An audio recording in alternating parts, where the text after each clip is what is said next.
Loto na guys. Yan ang aking tinapay. Kainan na.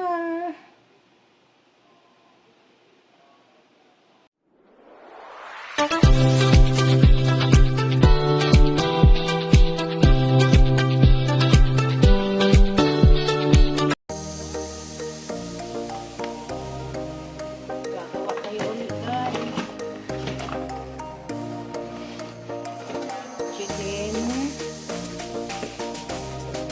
Chicken breast. Ano ako kapagsalita? Chicken breast. Yung paggawa ng dough, tadyado. Pero gagawa na lang ako, lalagay ako doon sa description ko. Ano talagang gagawin. Ang pinapakita ko lang sa inyo, procedure kung paano ginagawa, pero yung ingredients nasa description nyo makikita guys. Pero sa kainin lang naman namin ito, hindi naman to business. Ganito na ang gagawin. Pero ito tama naman to, tamang tama, hindi ko pwedeng imali dahil pag mali ang gagawin ko, hindi namin makakain to. Kaya I'm sure na makikita nyo tama nasa description.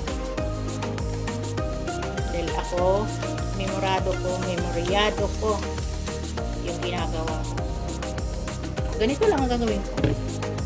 Once na gumawa ko ng dough, makikita nyo sa description, pero may description ako nilalagay. Pero yung ginagawa ko is para sa akin. 1 tablespoon, yes. Ito instant ko ha, hindi na kailangan ibabad. Pero gumagamit ako ng warm water. Habang ako nagyaw-yaw dito, nagluto na ako. Ganun lang yan. Tapos, gagamit tayo ng konting baking powder. Baking powder. Konti lang naman. Kasi pag sumobra siya, mapait ang dough. Ganito lang. Washi-washi lang to, washi-washi. Pero tandaan nyo, ang real talagang makikita nyo. Kung gusto nyo matugon, gusto kayong matuto ang negosyo, nasa description box ko ilalagay. Okay, so alright. Tama na yung yaw-yaw.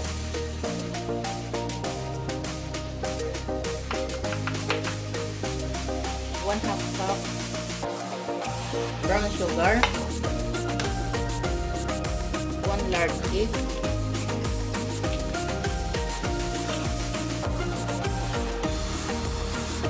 kung sa negosyo yung mga tinapay, ewan ko lang kung nilalagyan pa nila ng egg dahil wala ka nang tutubuin yan.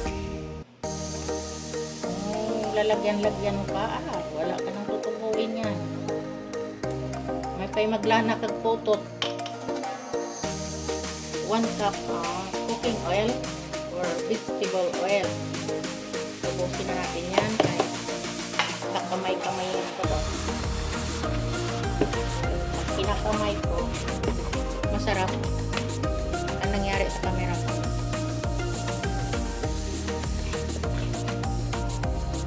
Patinsyahan na ninyo ha. Wala akong headset, wala akong earphone. Basta ako nagsasalita. Tapos, and then, ito yung warm water. Medyo mainit-init siya kasi madaling mag-pop up yung dough. Unti-untiin lang natin yung water kasi baka sumubra. Dagdag tayo ng dagdag ng flour.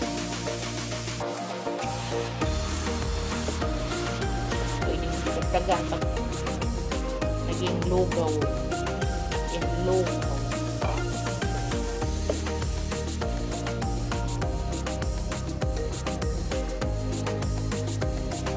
Pero ang gamit ko all-purpose lang ha. Ito yung all-purpose flour lang. No need naman sa mga breast Flour.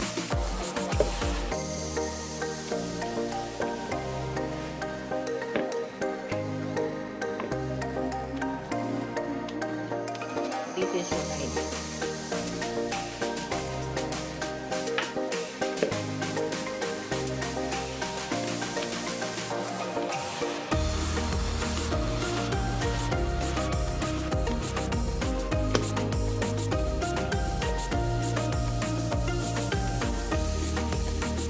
Iwanan natin din ng 1 hour.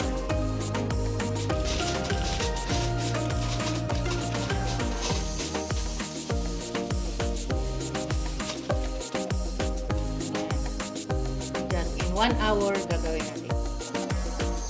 Okay.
Buuin muna natin sila.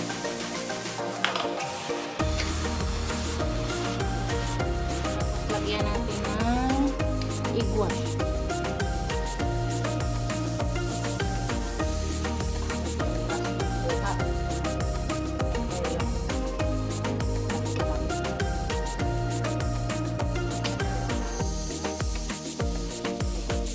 Kapit tinapay. Kasi kung lagyan natin ng milk yan,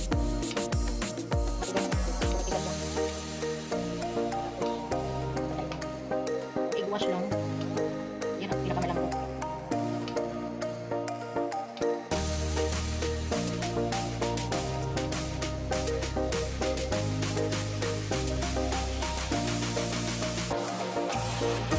Tapos, saka natin ito. Okay.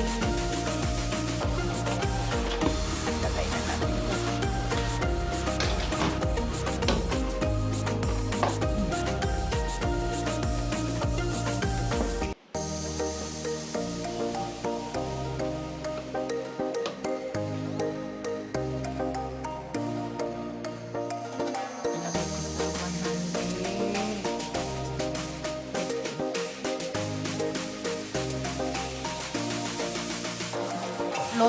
Loto na guys. Yan ang aking tinapay. Kainan na.